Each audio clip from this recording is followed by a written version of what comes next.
siang buat kita semuanya. Perkenalkan kami dari Kementerian. Di sini kami akan menjelaskan mengenai analisis performa klasifikasi pada line recognition dataset. Dan saya ucapkan dan rekan saya. Saya Nilaitar Membantukan. Saya Kezia Sidina Sabat Siega. Saya Febri Pada. Saya yang Merayakan. Latar belakang kami memilih gradient busting karena machine learning digunakan untuk menyelesaikan masalah klasifikasi data.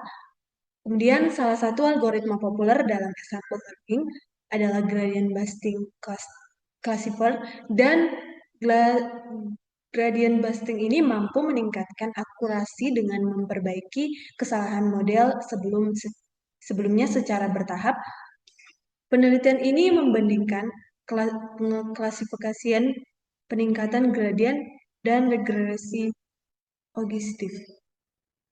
Di sini latar belakang kami memilih gradient busting ini karena machine learning digunakan untuk menyelesaikan masalah klasifikasi data. Salah satu algoritma populer dalam example learning adalah gradient busting classifier.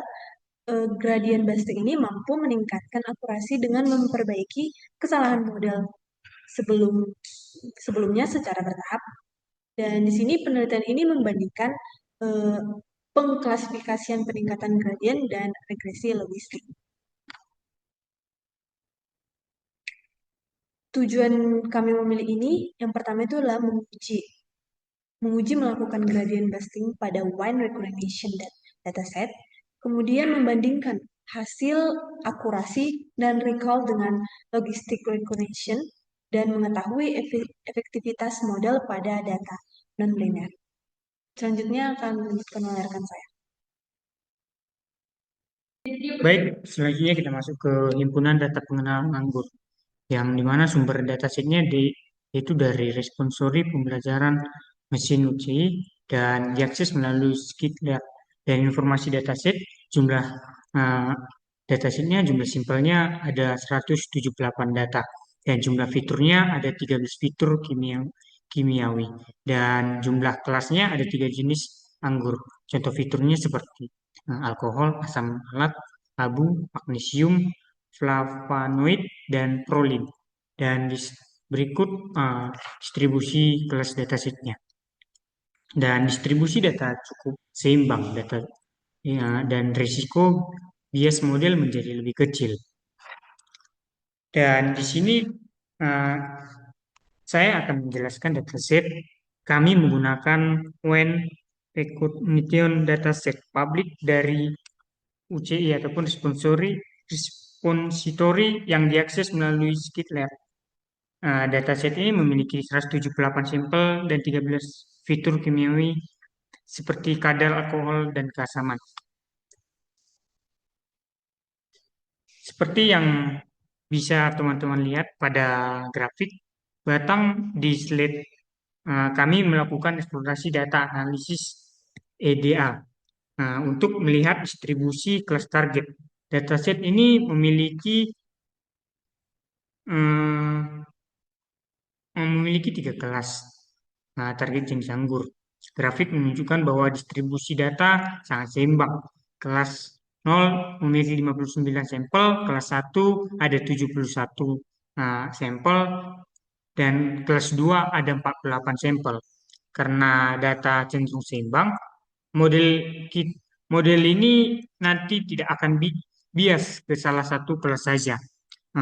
Proses pemodelan selanjutnya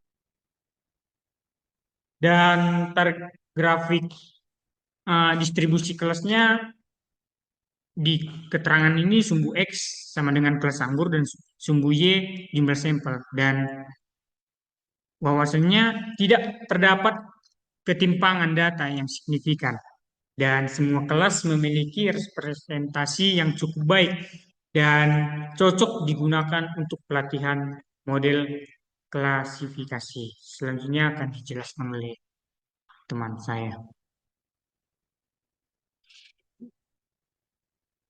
Baik, di sini kita masuk ke tahap pemrosesan data.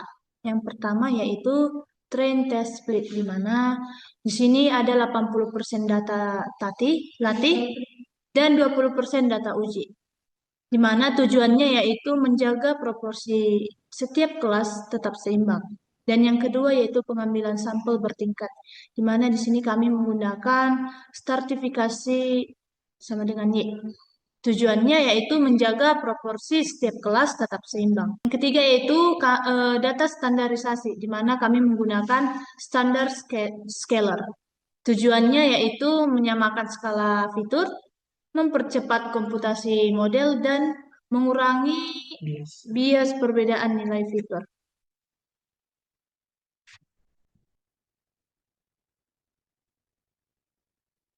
Baik, selanjutnya yaitu kita masuk ke pembelajaran mesin model. Sini kami menggunakan algoritma yang pertama, pengklasifikasi peningkatan gradien. Konfigurasinya yaitu gradient boosting classifier dalam kurung n underscore estimator sama dengan 100, learning underscore rate sama dengan 0,1. Cara kerjanya yang pertama adalah membentuk pohon keputusan bertahap, dan yang kedua yaitu setiap pohon memperbaiki kesalahan pohon sebelumnya dan menggunakan konsep boosting. Yang kedua yaitu regresi logistik, mana di sini kami menggunakan sebagai baseline pembandingan model dan representasi model linear standar. Baik, di sini saya akan melanjutkan menjelaskan hasil confusion matrix. Confusion matrix model atau logistik regression, tampilan hemat dan logistik regression. Gradient boosting classifier atau tampilan hemat gradient boosting. Analisisnya itu prediksi gradient boosting lebih dominan pada diagonal utama, kesalahan klasifikasi sangat sedikit, menunjukkan model mampu mengenali pola data dengan baik. Berikut hasil evaluasi model atau perbandingan performa model, yang dimana model regresi logistik akurasinya 97,20%, model recall-nya 96,67%, dan untuk peningkatan gradien akurasinya itu 94,44% dan recall-nya itu 94,29%.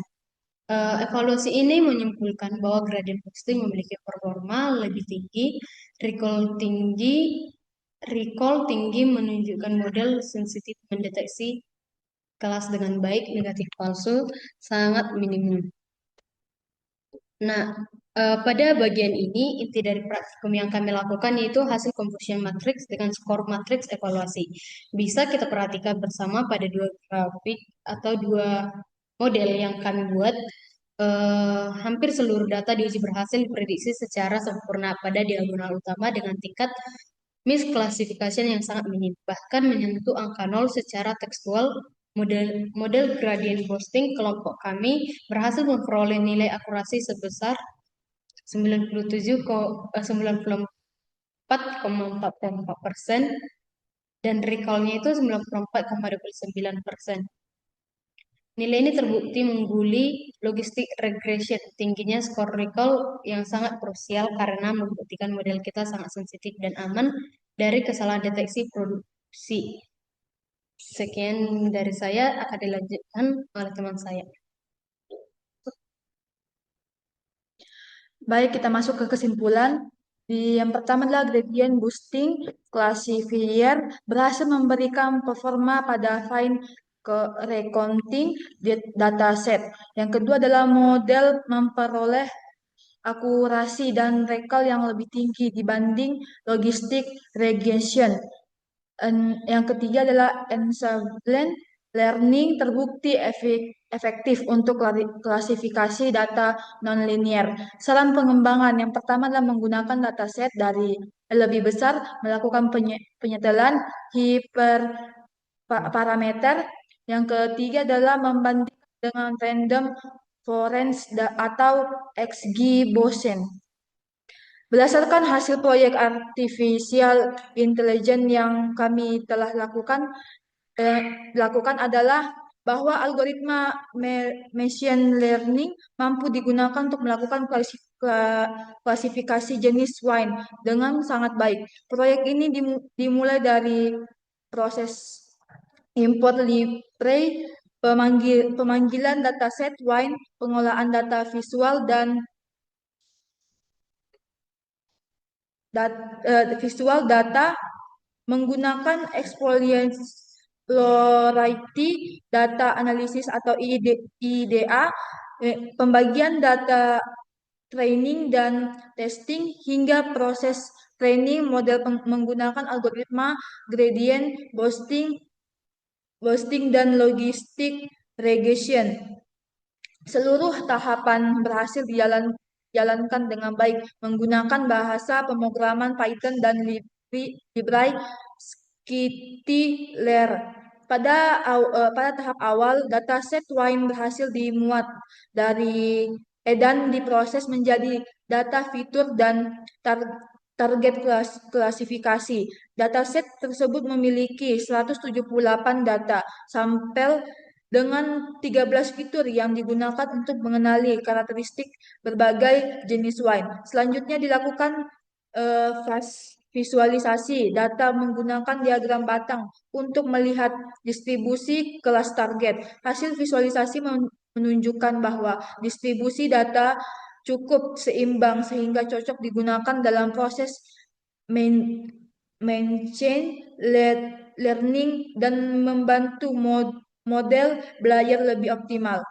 Algoritma gradient boosting dan logistic regression berhasil mengenali pola data wine dengan tingkat akurasi yang tinggi. Proyek ini juga menunjukkan pentingnya dalam membangun sistem artificial intelligence yang berkualitas. Sekian dari presentasi kami. Jika ada kesalahan, mohon maaf. Terima kasih.